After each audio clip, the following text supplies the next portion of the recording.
प्यारे बच्चों, स्वागत है आप सभी का। हम लोग पढ़ रहे हैं 11th क्लास की फिजिक्स की फर्स्ट यूनिट एंड मेजरमेंट। और पिछले लेक्चर में हमने डायमेंशनल फार्मूले और डायमेंशन एनालिसिस को स्टार्ट किया था। बेसिक बातें हमने पिछली बार पढ़ लिया था। आज हम एप्लीकेशंस पढ़ेंगे, use of dimensional analysis, advantages of dimensional analysis. जो बहुत सी एप्लीकेशंस हैं, वन बाय वन करके हम 1, 2, 3 वीडियो में इनको पूरा करेंगे, समझेंगे। सबसे पहली एप्लीकेशन लिख रहे हैं। देखिए, अगर हमें डायमेंशनल एनालिसिस की सहायता से हम कोई फार्मूला जो है उसको चेक कर सकते हैं कि वो करेक्ट है या नहीं है डायमेंशनली, यानी कि पहली ही एप्लीकेशन हम लिख रहे हैं to check the correctness of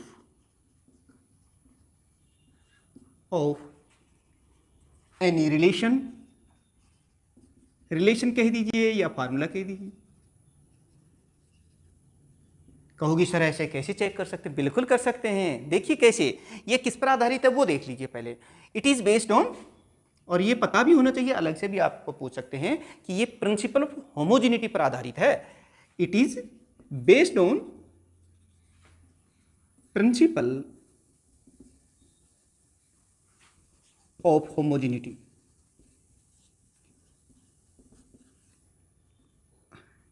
आप कहेंगे सर ये तो एक नई चीज डाल दी, प्रिंसिपल ऑफ होमोजेनिटी, हमें तो यही नहीं पता। इसके बारे में पहले बताओ, फिर हम करेक्टनेस को चेक करेंगे। तो चलिए, जब हमें यह समझ में आ जाएगा तो करेक्टनेस अपने आप ही हम चेक कर पाएंगे। कैसे? देखिए, प्रिंसिपल ऑफ होमोजेनिटी क्या कहता है, इसको समझने के लिए आप देखिए, मैं आपसे कहता हूं कि भाई कुछ क्वेश्चन से सॉल्व करके दिखाइए। क्या आप 6 मीटर में 5 किलोग्राम को ऐड करके बताइए कि आंसर क्या आएगा।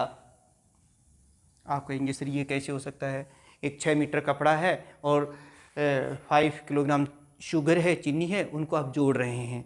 ये तो हो ही नहीं सकता, ये तो बिल्कुल नहीं हो सकता। इसमें एक जैसी चीज ही तो जुड़ सकती थी। अगर आप यहाँ 5 मीटर कहते ना कि 6 मीटर और 5 मीटर को ऐड कर दीजिए, तब तो बात हो सकती थी, तब तो हम आंसर कह सकते थे कि इतने मीटर है। लेकिन ये क्या बात हुई कि आपने तो यहाँ किलोग्राम कर लिया, यानी कि लेंथ में मास कैसे जुड़ सकता है? नहीं जुड़ सकता।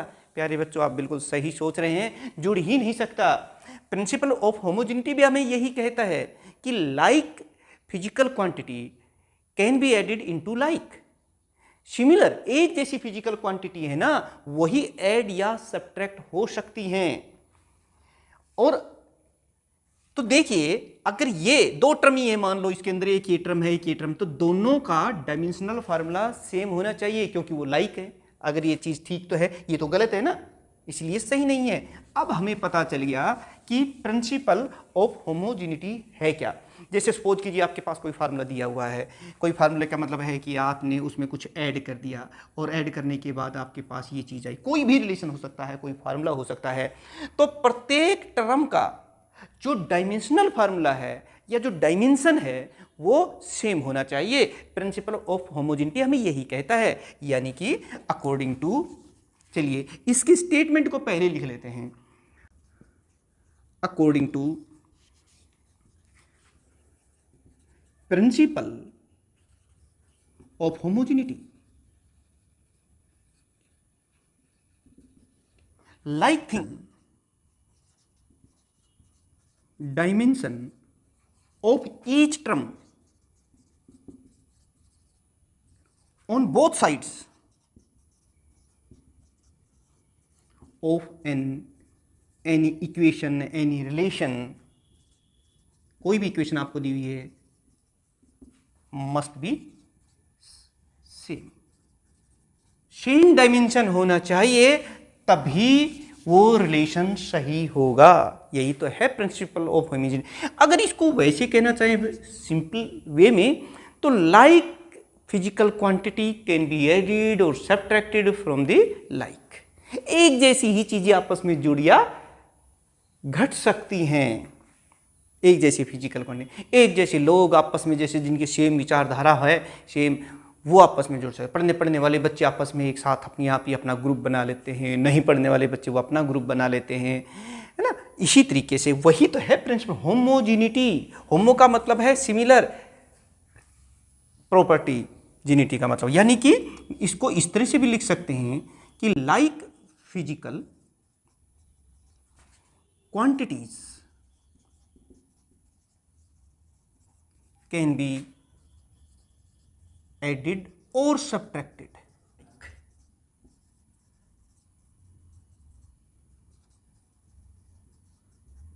समझ गए प्यारे बच्चों? जैसे एरिया में से एरिया सब्ट्रैक्ट हो सकता है, मास में से मास सब्ट्रैक्ट हो सकता है, फोर्स में से फोर्स सब्ट्रैक्ट हो सकता है, लेकिन ऐसा कभी नहीं हो सकता कि फोर्स में से एरिया सब्ट्रैक्ट कर लो। ये क्या बात हुई है? टाइम में से आपने मास सब्ट्रैक्ट कर दिया, ये कौन सी बात हुई? ठीक है ना। तो यही है हमारा प्रिंसिपल ऑफ होमोजेनिटी। अब ये समझ में आ गया तो फिर हम किसी भी इक्वेशन को, जो भी फार्मूला आपको दिया हुआ हो, उसको चेक कर सकते हैं उसकी करेक्टनेस डायमेंशनली। जैसे एक एग्जांपल हम यहां ले लेते हैं, कैसे, उससे आपको समझ में आ जाएगा। जैसे to check the correctness of relation, और वो रिलेशन आपको दे देगा। जैसे सपोज कीजिए मैं बात करूं v is equal to u plus a t, ये एक फार्मूला है, इक्वेशन ऑफ मोशन है, जहां u इनिशियल वेलोसिटी है, v फाइनल वेलोसिटी है, एक्सेलरेशन और t टाइम है। आपको चेक करना है कि क्या ये डायमेंशनली करेक्ट है। भाई सीधी बात है, प्रिंसिपल ऑफ होमोजेनिटी हमें ये कहता है कि अगर ये डायमेंशनली करेक्ट है तो प्रत्येक टर्म, इसमें एक टर्म ये है, एक टर्म ये है, एक टर्म ये है, इन सब का डायमेंशन जो है या डायमेंशन फार्मूला सेम होना चाहिए। चलिए चेक कर लेते हैं पहले इसको। डायमेंशनल फार्मूला ऑफ v क्या है? ये तो वेलोसिटी है, और मैंने आपको बताया था ना कि फार्मूला पता होना चाहिए। अगर डायमेंशनल फार्मूला याद नहीं भी है तो फिर आपको उसका फार्मूला पता होना चाहिए, और फार्मूला होता है डिस्टेंस डिस्प्लेसमेंट अपॉन टाइम, और यहाँ m तो है ही नहीं, इसीलिए m की पावर 0, L 1 है, t नीचे है -1। तो ये हो गया dimensional formula of left hand side में जो वेलोसिटी है उसका। यानी कि अब हम इस टर्म का देख लेते हैं, यानी कि डायमेंशनल फार्मूला ऑफ u, ये क्या है? ये क्या है u? ये वेलोसिटी ही तो है भाई, ये इनिशियल वेलोसिटी है, ये t टाइम के बाद फाइनल वेलोसिटी, से क्या फर्क पड़ जाएगा? वेलोसिटी तो वेलोसिटी ही रहेगी ना, इसलिए कोई प्रॉब्लम नहीं है। ये v है तो इसका भी डायमेंशनल फार्मूला यही रहेगा, डायमेंशन चेंज नहीं होता है, चाहे कोई भी वेलोसिटी हो, L1 t-1। ये बात भी हमें समझ में आ गई है। और अब हम बात कर लेते हैं, एक और टर्म बच रही है, प्रत्येक टर्म का डायमेंशनल फार्मूला सेम होना चाहिए, तभी वो डायमेंशनली करेक्ट होगा। चलिए इसको देख लेते हैं। Dimensional formula of A t, ये क्या होगा? अब यहां पर प्यारे बच्चों देखिए दो टर्म आ गई हैं, ए तो है एक्सेलरेशन और टी तो टाइम है। टी तो खैर फंडामेंटल फिजिकल क्वांटिटी, कोई फर्क नहीं है, लेकिन एक्सेलरेशन जो है इसका हमें पता होना चाहिए फार्मूला, या फिर डायरेक्ट डायमेंशन फार्मूला आपको याद हो। नहीं है तो कोई बात नहीं, तो फिर तो आपको इसकी डेफिनेशन, इसका कोई फार्मूला याद होगा, वेलोसिटी बटा टाइम। बिल्कुल, वेलोसिटी को फिर तोड़ दीजिए, ब्रेक कर दीजिए, करना ही पड़ेगा क्योंकि डायरेक्ट याद नहीं है ना हमें। तो वेलोसिटी क्या लिखेंगे? डिस्प्लेसमेंट अपन टाइम, एक टाइम नीचे है ही, टाइम का स्क्वायर। लेकिन यहाँ पर हम देख रहे हैं मास तो यहाँ पर आ ही नहीं रहा है, हमने लिख दिया मास नहीं आ रहा भाई, नहीं आ रहा तो 0। लेंथ तो आ रही है, लेंथ आ रही है, बिल्कुल आ रही है, एक बार आ रही है, हमने एक बार लिख दिया। टाइम देखिए, टाइम जो है यहाँ पर 2 बार आ रहा है, ये 2 बार कर देंगे, और यहाँ पर ए का लिखा है मैंने, और टी और है यहाँ पे, देखो ए का ये है, और ए टी का लिखोगे तो क्या हो जाएगा? डी बटा टी का स्क्वायर इंटू टी, टी से टी ये कैंसिल हो जाएगी, तो ये क्या हो जाएगा? ये हो जाएगा डिस्टेंस बटा टी, तो ये वही आ गया ना, m0 L1 और फिर t-1। क्यों? देख लिया ना आपने, a का ये था t/t स्क्वायर, और t हो रहा है यहाँ पे, तो इस t से ये t कैंसिल कर दिया था हमने, तो ये हो गया। अब जरा चेक कर लीजिए कि एक टर्म ये है, एक टर्म ये है, एक टर्म ये है, तीनों टर्म्स के डायमेंशन फार्मूले क्या बचेंगे? देखिए ये भी वही है, ये भी वही है, और ये भी वही है। तीनों टर्म्स का दोनों साइड्स में जो डायमेंशनल फार्मूला है या जो डायमेंशन है वो सेम है, इसलिए हम कह सकते हैं कि given relation is dimensionally correct. So लिख देना यहां पे, so given relation is dimensionally correct.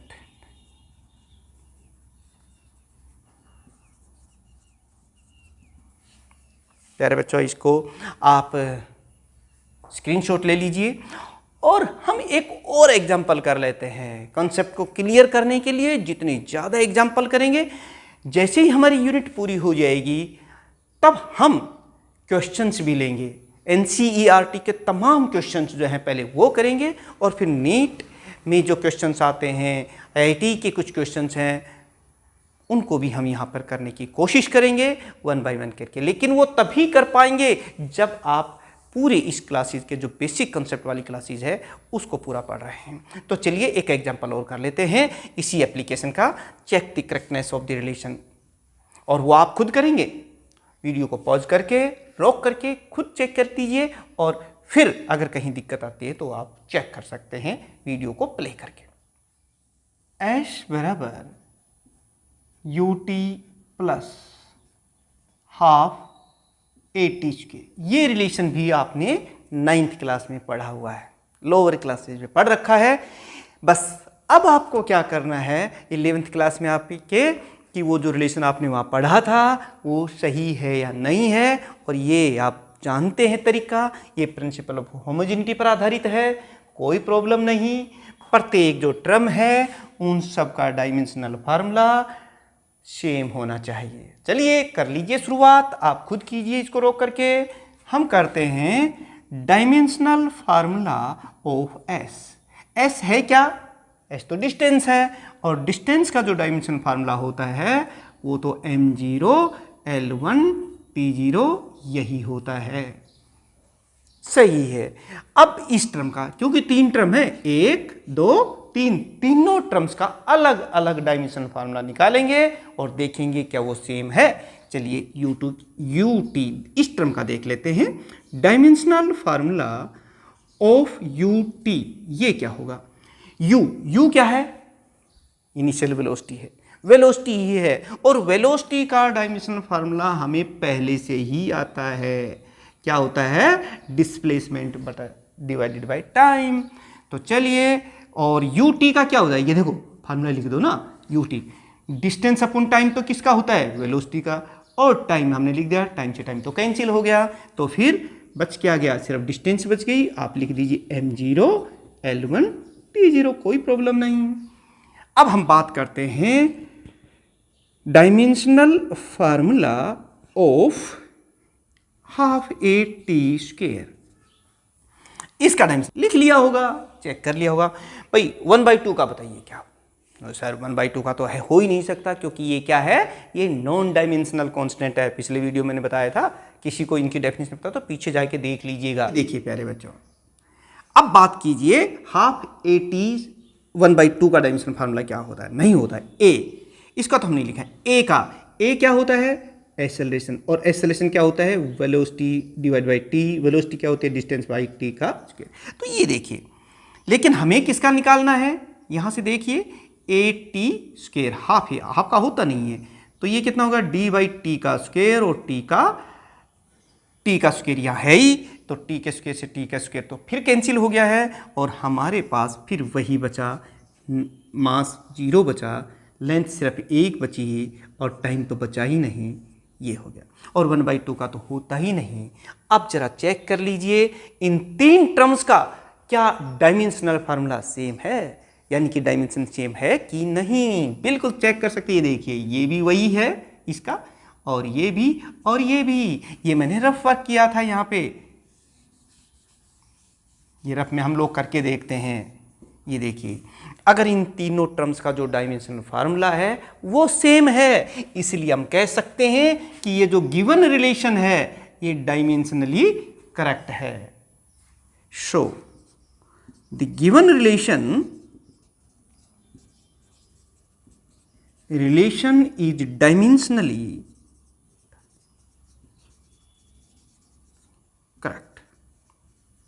आप लोगों को सर आप बार बार जो है ना डायमेंशनली वर्ड यूज कर रहे हो, क्यों, क्या वैसे करेक्ट नहीं है? नहीं, ये जब हम कमियों की बात करेंगे ना डायमेंशनल एनालिसिस की, जब कहेंगे। क्यों? देखिए ये जो 1/2 है ना, यहाँ गड़बड़ी हो रही है।